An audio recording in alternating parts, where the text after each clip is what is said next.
One of Disney's most iconic characters is certainly Donald Duck, known for his famous temper, sailor outfit, and unforgettable voice. It did not even take long for the Disney artist to establish the personality that would stay with him for the rest of his existence.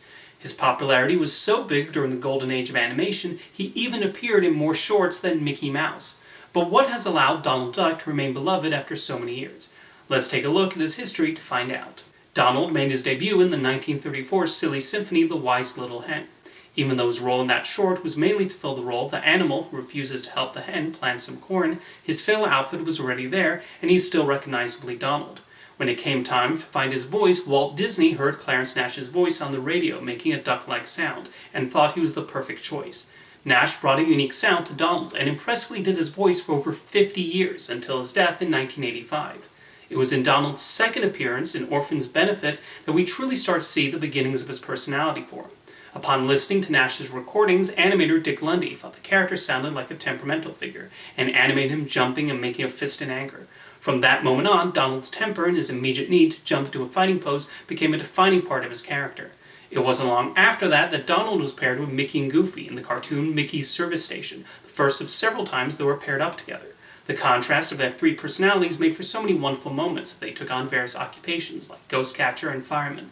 Although I think one of their best shorts together, alongside Lonesome Ghost, is Mickey's Trailer, where the three of them deal with a trip not going the way they anticipated. Donald eventually got his own solo series, starting with Don Donald, which also introduced a love interest for him, who would then morph into Daisy Duck. In the appropriately titled, Donald's nephews, Huey, Dewey, and Louie made their film debuts, after first appearing in comic strip form. They were established as mischievous characters who would continually get on Donald's nerves with their antics. Even though they were largely interchangeable, they still made a memorable impression. A common occurrence in Donald cartoons was him dealing with an adversary, which would eventually lead to him blowing his top off, with Chip and Dale and Humphrey the Bear being common ones. As more cartoons featuring the Duck were produced, his popularity eventually surpassed Mickey. During World War II, he became the star of a number of cartoons when Disney began making films for the war effort. The most well-known one is The Fuhrer's Face. This short became infamous years later for depicting Donald as a Nazi in Germany and constantly giving salutes, with men ignoring the fact that it's supposed to be a nightmare and Donald wakes up at the end glad to be living in the United States. This cartoon was so well received it even won the Oscar for Best Animated Short. Donald also appeared in a series of cartoons showing him joining the US Army and eventually culminating with him on a mission in Japan. Around this time, Walt Disney was invited by the American government to go to South America to help strengthen ties in a good neighbor policy. Disney's time there with the artist led to the creation of two films, starting with Saludos Amigos. Donald appeared in two segments, one set in Peru and another in Brazil, where he meets his parrot friend José Carioca for the first time. Donald and José reteamed again in The Three Caballeros, where they were joined by the Mexican rooster Panchito, and they form a musical group together. This is definitely one of the wildest films in the Disney animation canon, with all kinds of surreal sequences, and also an entire section where Donald chased after some women on a beach. He appeared in a few other package features after the war ended. He had one of the most memorable parts of the Mickey and the Beanstalk segment in Fun and Fancy Free, when his hunger finally gets the better of him and he tries to chop a cow with an axe. That was definitely Donald at his most unhinged. Then he and José showed up in the Blame It on the Samba segment in Melody Time, also featuring an appearance from the Eric Kuenberg.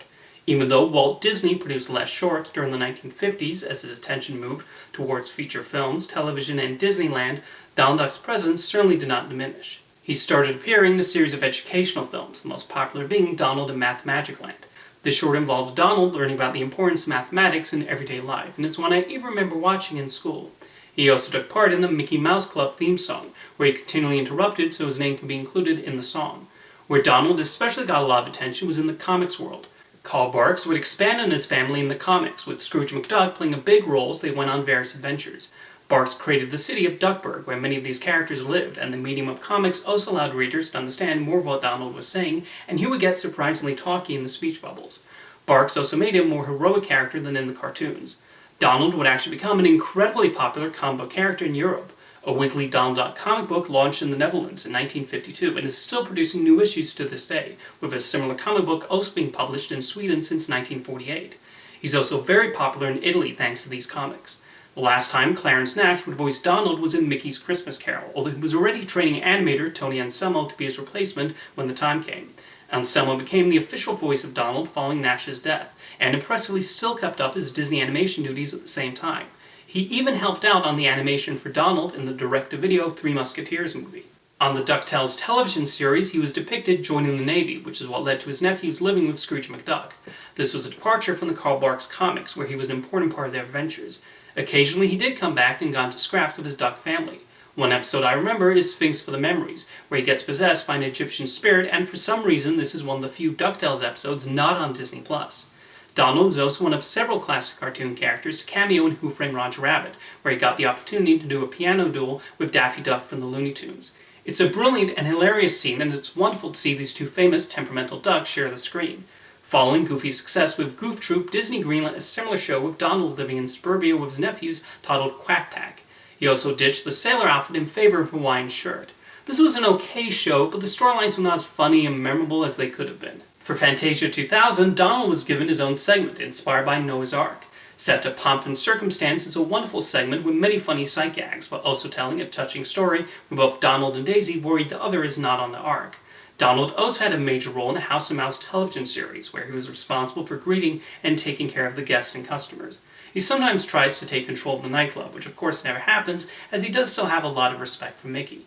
Like his co-stars, Donald was made closer to his 1930s and 1940s personality for Paul Rudish's Mickey Mouse cartoons, not that he's changed too much since his early shorts. Rudish and his team have him do some really demented acts on occasion, while still retaining his likability. I think it's a credit how Donald Duck is written in many of his shorts, that when he's doing something evil, often on the advice of his shoulder devil, we still love that bird. Donald will be given a significant role in the new DuckTales series, much closer to his role in the Karl Barks comics. The show delves even further into his history, including a whole reason why he had a falling out with Scrooge. The nephews even learned Donald was a brave explorer, much to their surprise. In a couple of episodes, he's even given the ability to speak without his duck voice, and for these scenes, he's voiced by Don Cheadle. There are also a few times where we see a younger Donald, and in one of those times, Russi Taylor did his voice, giving child Donald the same voice as Huey, Dewey, and Louie from the 80s DuckTales show, which I thought was a nice homage. One of the joys of the show is how the writers incorporated different aspects of Disney animation lore, and in Donald's case, Jose Carioca and Panchito were brought into the show, and it was great seeing the Three Caballeros used that way. Speaking of, there was a show titled Legend of the Three Caballeros, which was a lot of fun and a wonderful use of those characters. For some reason, it was initially only shown in Asia and did not make its way to other countries until the launch of Disney+. It's been fantastic seeing the various appearances of Donald Duck over the years. Whether he's taking part in some job with Mickey and Goofy, going on grand adventures, or trying to keep his anchor in check, he has earned his status as a classic cartoon character and an important part of the Disney legacy. See you next time.